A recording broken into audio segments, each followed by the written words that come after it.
after 53 hours, I have finally beaten God of War Ragnarok 100% and obtained the Platinum Trophy, the sequel to the fabled, the highly praised peak that was God of War 2018. And now I am going to discuss my thoughts on the game with full spoilers with you in this video. In the background there'll be a time lapse of some art that I made for this video specifically, but that all out the way, I just want to say before we start my thoughts on the God of War franchise as a whole. So I came into the God of War franchise when I first got a PS4 for God of War 2018. I have not played the original trilogy of games. I started off with 2018 and then I watched multiple videos to be caught up with the story and to understand the story for the 2018 game, the story of Kratos and everything and so forth, with the Greek saga. God of War 2018 became my joint favorite game of all time with Horizon Zero Dawn. Now having played God of War Ragnarok, I think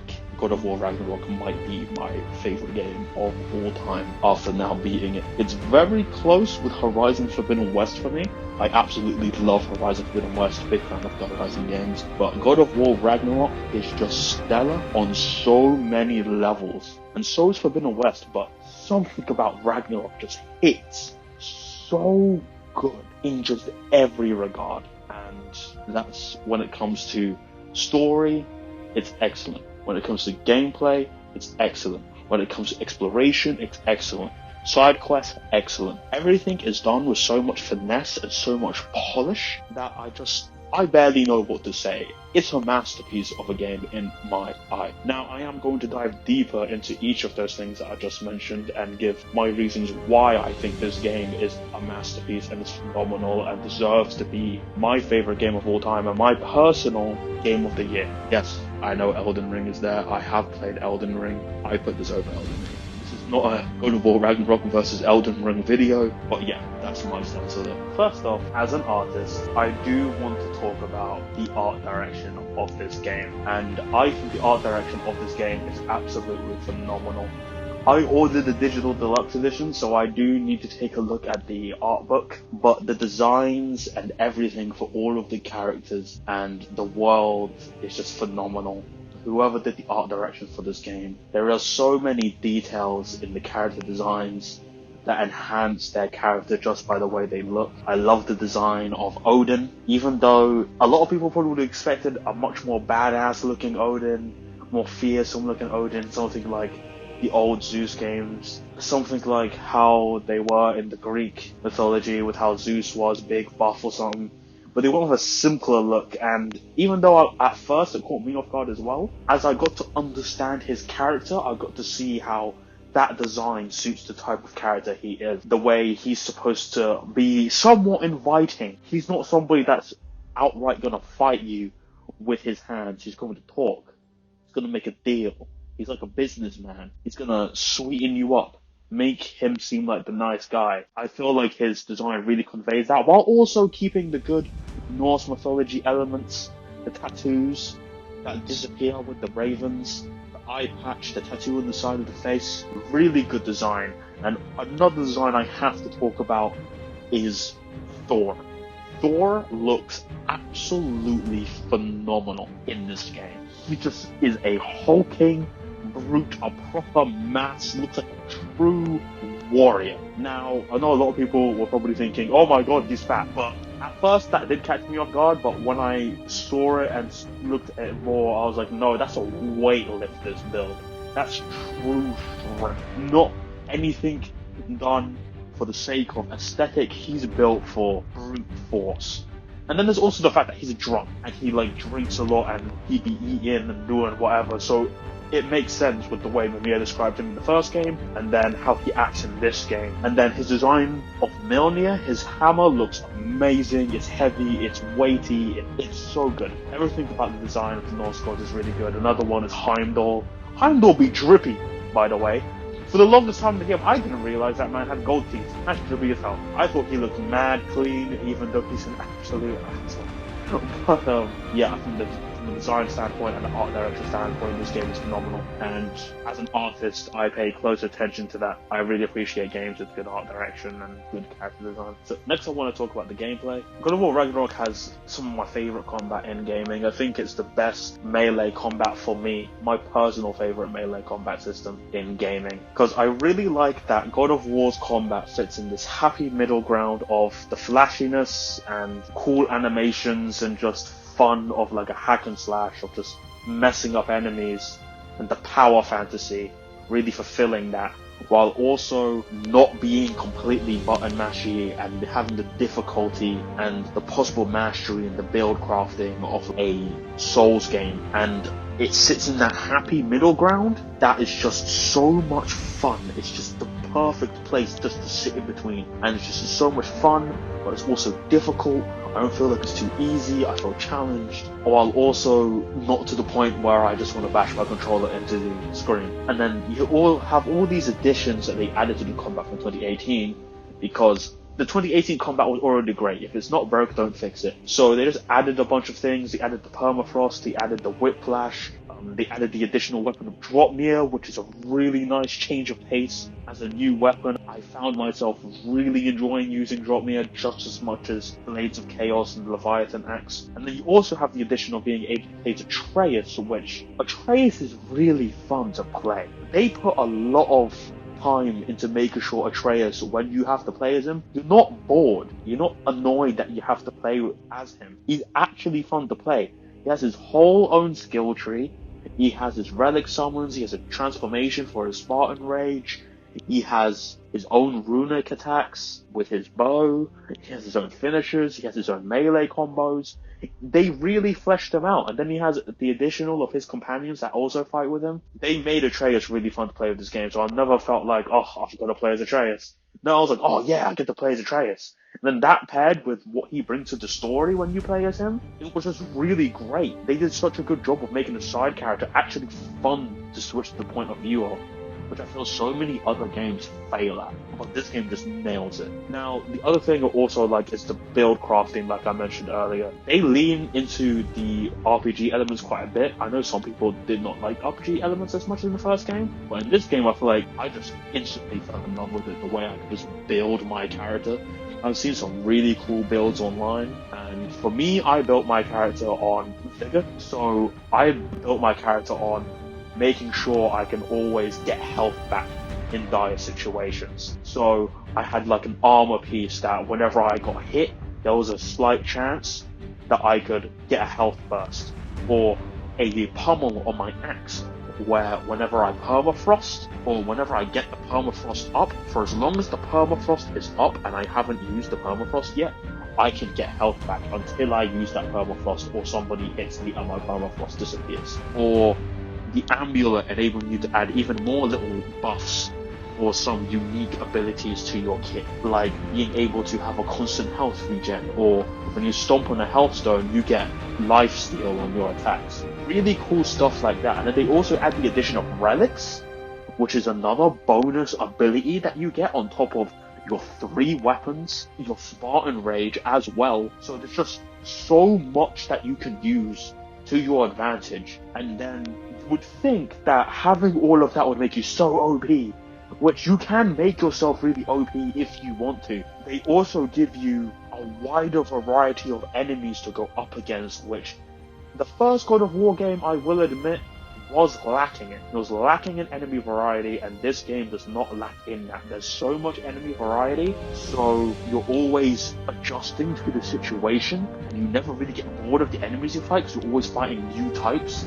And they have this thing where some types you might need to use one of your weapons specifically to fight that type, because they have a shield that protects against all the others, and you have to use like Dropmere if it's grey, or if it's blue you have to use a burn attack or something to get through the ice, or if you've got a burn attack to use a freeze attack. Stuff like that, it just keeps the gameplay constantly fresh. And then the addition of the boss fights on top of all of this, the boss fights in this game are fantastic, and there is not a lack of them at all. There is so many boss fights that I loved in this game.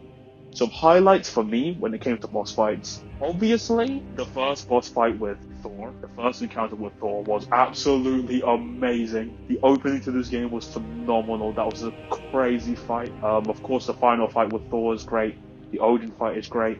I particularly like the Nidhogg fight. I thought the Nidhogg fight was sick. I thought that was so cool. And then there's the Berserker boss fights, which I think are also really fun, going around and doing those. They're optional boss fights that you can choose, but there's so many boss fights I could talk about, but this video would be so long. But yeah, the gameplay of this game is just phenomenal. Absolutely phenomenal. They knocked it out the park in just every single category. 10 out of 10, just masterful combat for me. And I don't know how they're going to top this from future games, because I think they've hit the peak here. I thought they hit the peak with the first one, but they've completely smashed it here. Another thing this game does really well is exploration. And the way it guides you through the game is really well done, I think. Every area I'm in, I am wanting to explore every nook and cranny of it, and it really invites you to, when you go past those areas, that you'll want to come back to see things that you couldn't access before. And sometimes the game just naturally leads you into that position where you can come back, and the game does a really good job of having these natural points in the game where it's like, alright, you can go on with the main story, but now is a good time for you to explore. This is a good time for you to go just explore, do whatever there is on the map and so forth, and see what you can find. It really invites you to do that with just the way the world is designed, where I naturally want to go to places to see if there's something there. Naturally, I'm like, there's probably going to be something there. I didn't use any guides to find stuff until the very end of the game, when I was just trying to get the plat and I had beaten everything else, and there was like a few items I was missing. Everything else I just found naturally, which I think is really good, because I kind of don't like when I have to look at a YouTube video constantly when I'm playing a game.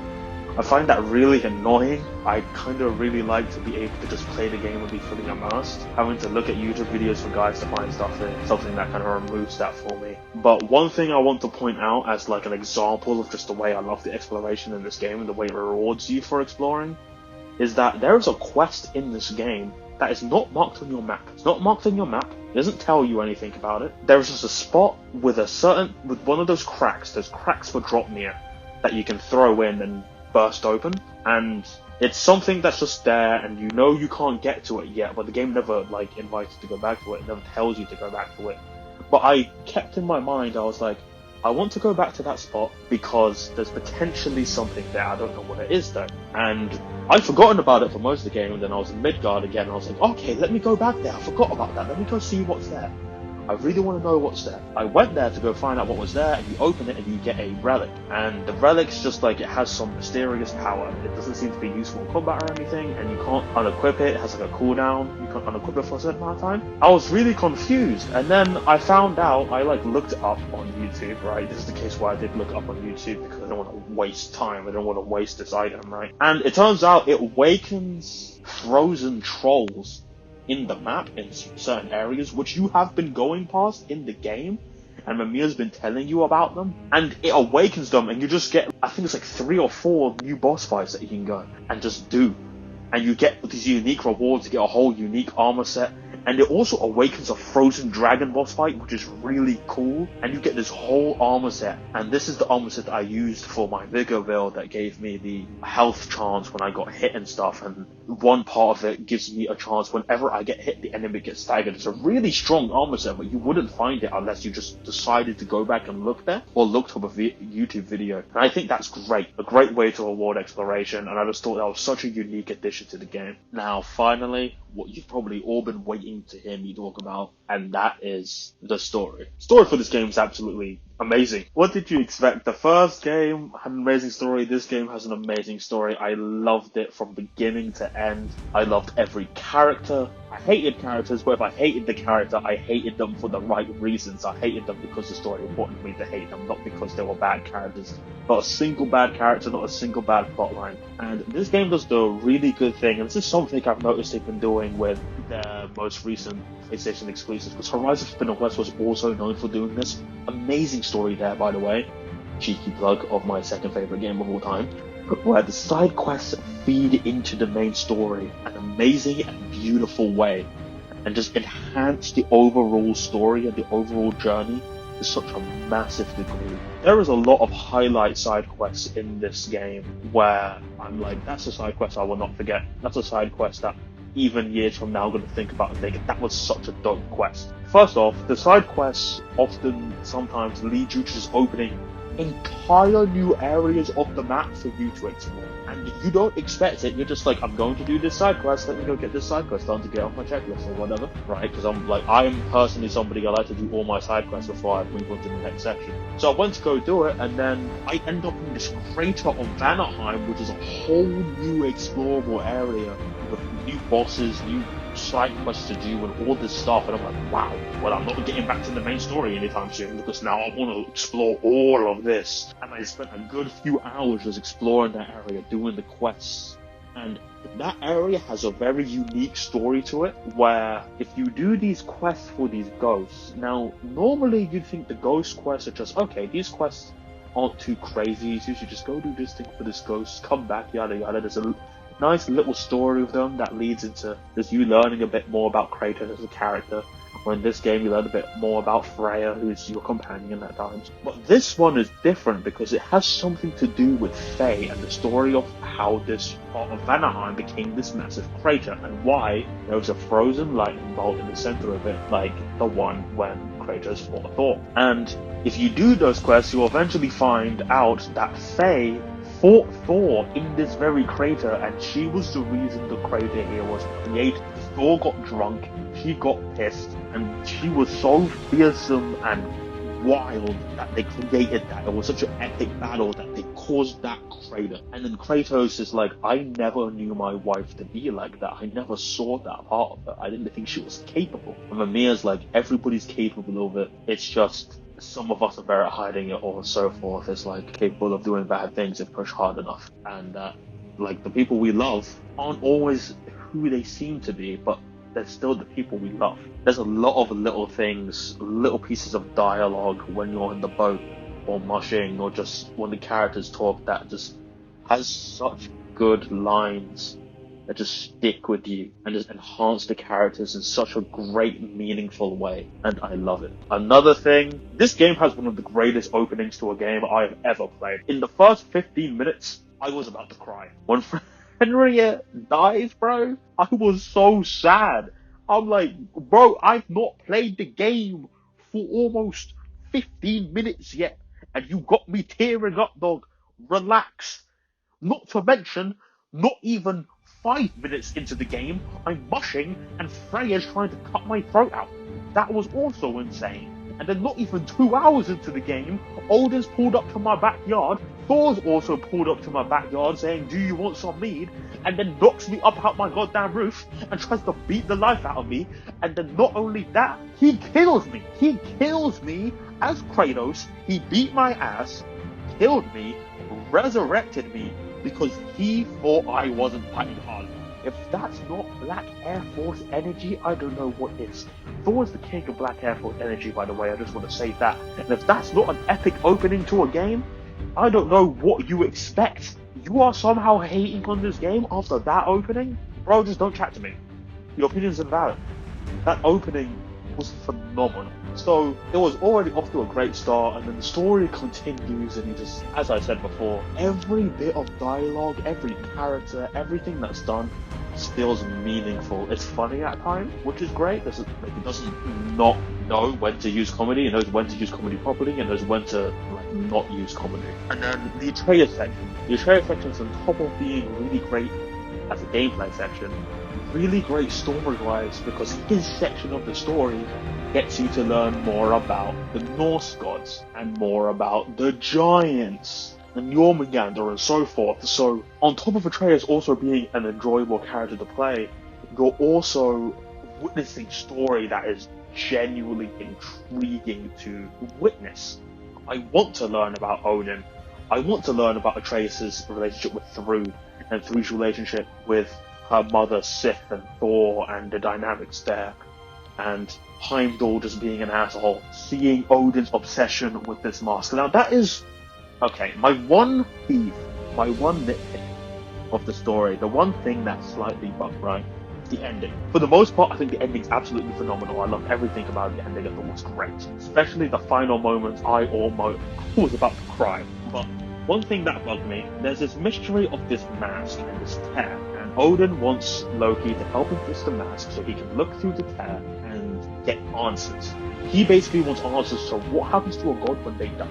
Mortals have something to pray to. They have a place to go. When they die, they come to Asgard, but a god doesn't have anything. Where do we go? What happens? What's next for us? I thought that was a really interesting and unique motivation for Odin, where when he was explaining what he wanted, I was for a moment thinking, you know what, he kind of spit. As a god, what do you have to look forward to after you die? That must be terrifying. Me as a mortal, I'm just like, oh yes, bring me to Asgard or Valhalla. Where do they go? They don't have that. They don't have that comfort that they bring us. So I thought that was a really unique take and really got me thinking. But anyway, back to the tear and the mask. At the end of the game, Atreus is given the option to use the mask and look through the tear and finally get the answers of what is beyond, what is the thing, right? Or he can destroy the mask. He obviously chooses to destroy the mask because that makes sense for his arc. There's the whole arc of Kratos being like, look, quick fixes lead to disastrous outcomes a lot of the time.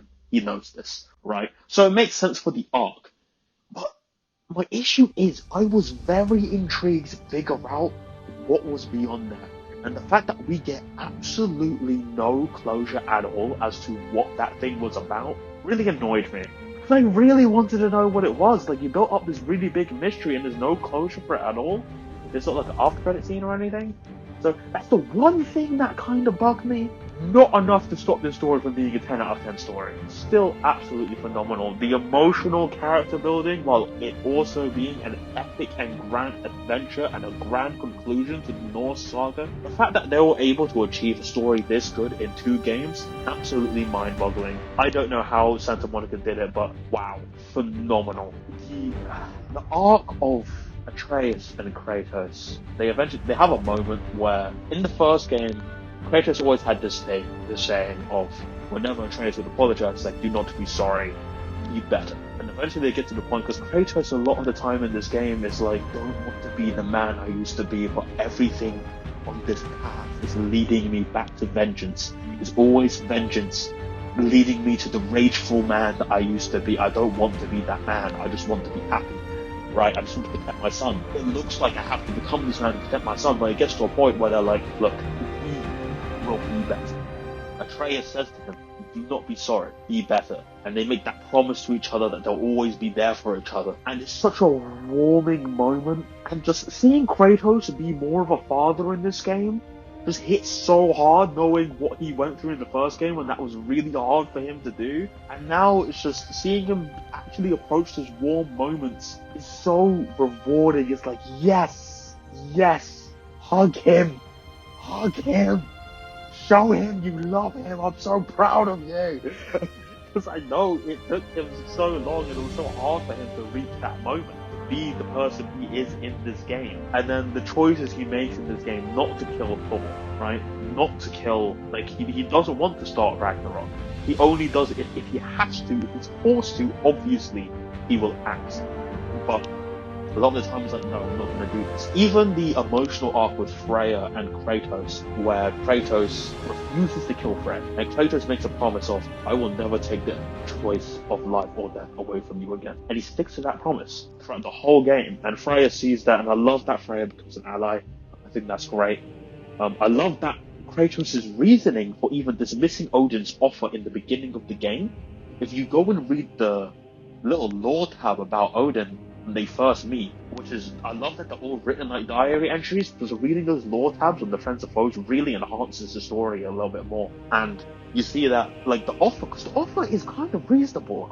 It's like, you know what, that's a good offer, Kratos. Maybe you should accept it. But he said no because it would be disrespectful to Freya. Knowing what Odin has done to Freya, for me to accept that would be a dishonor to a friend. And little things like that are littered throughout the game that enhance characters in such a way, and I absolutely love it. But yeah, the ending is absolutely phenomenal. The ending scene, when Kratos says to Atreus, when Atreus says, I've got to go do this journey by myself to go help these giants, which I hope we get an Atreus game. I would genuinely want a full-on Atreus game, age him up to about 20 years old, fully buff out his combat and kit, and give us a game of him going to a different mythology looking for these giants. I would absolutely love it, because we know that the giants aren't in this realm. So it's going to be somewhere else in a different mythology, so I really hope we get that. But he says, I have to go by himself, right? And then Kratos is like, and this broke me, I'm not going to lie. He says, Loki will go, Atreus remains. And oh my gosh, the way I was fighting the tears, seeing the look in Kratos' face in that moment, I'm so happy, I'm so sad at the same time. It was just such a beautiful moment and such a fantastic conclusion to the game. And then you have the addition of when Kratos goes and he goes around and he looks at the mural left by Faye, and it shows his journey in Greece. It shows his journey in these two games. And it shows him praised, looked at as a good god. The very thing Odin said that he'd never be, that he'd always be a monster, but he finally became a god that people looked up to and saw as a good person. And the fact that you see Kratos in that moment, he almost breaks, he almost cries, it hits him so hard. And I'm so happy for him in that moment that he was able to become a good god. He was able to redeem himself. The story is just beautiful. There's also another moment that I think is absolutely amazing. I'm sorry, these are just moments I have to mention because the story is so good and filled with so many just amazing lines. You get the flashbacks with Kratos and his wife whenever he goes to sleep. And the final flashback, by the way, Faye is played by Deborah Ann Wall, I believe is how to say her name, who plays Claire. Not Claire. Karen. Claire or Karen in Daredevil. I'm messing up the name now, but that's not the thing. Right. Faye has a moment with Kratos in the last flashback scene when he goes to sleep, the last dream sequence. She says to him, now I might not have to put exactly right, but to grieve deeply is to know that you have loved fully. And that was the other scene that almost made me cry. That final embrace when you know it's the final dream, when you know that Kratos probably isn't ever going to be able to see her again fully. That scene almost broke me. I thought that line was such a powerful line, especially as someone that's lost people that I've cared about close. Not like a wife, but, you know, family members and so forth. And it's true. And it made me think of Vision from WandaVision when he said his famous quote line. I actually can't remember right now. This game's story, in my opinion, is an absolute masterpiece.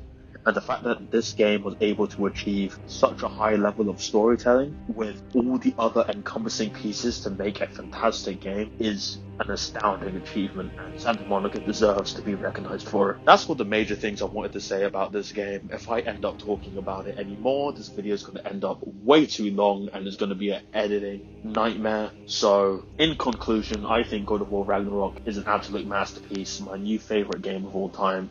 My game of the year, peak fiction, everything about it is just done with such polish and such care. 10 out of 10s across the board for each aspect. I would give this game a full-on 6 Infinity Stones, as you probably could have guessed already. And if you enjoyed the video, please leave a like and subscribe if you want more. And if you enjoyed the art in this video, be sure to follow me on my other socials at 6stones_art on Instagram and Twitter.